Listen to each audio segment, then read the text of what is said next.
Governments and businesses are lying about their climate promises. That we heard today from the head of the United Nations as it released a new and urgent climate report. It suggests the world is running out of time to get global warming under control.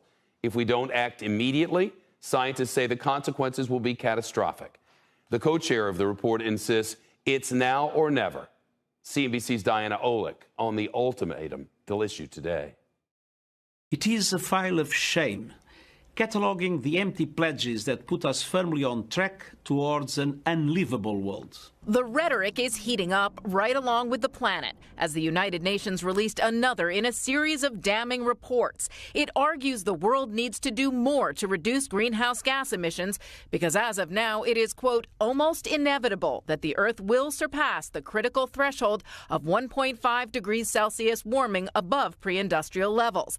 That limit was set by the Paris Agreement. Beyond it, so-called tipping points of disaster become more likely.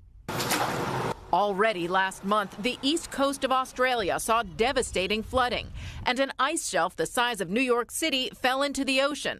Last Friday, the latest measure of snowpack in California was found to be barely a third of what it normally is after the driest start to the year on record and a late March heat wave. The UN report does note that some progress has been made, especially in lowering the price of renewable energy. The challenge now is really to step up the pace of that action. We have the tools, we have the regulations, we have the policies.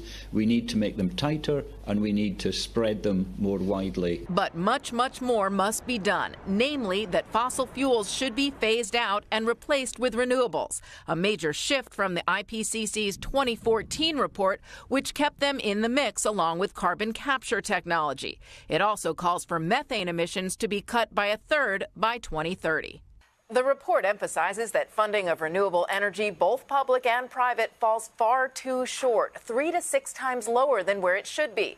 The money is there, the report says, but financial institutions, governments, all of commercial finance are not adequately assessing climate risk. Shep. Diana, thanks. Shepard Smith here. Thanks for watching CNBC on YouTube.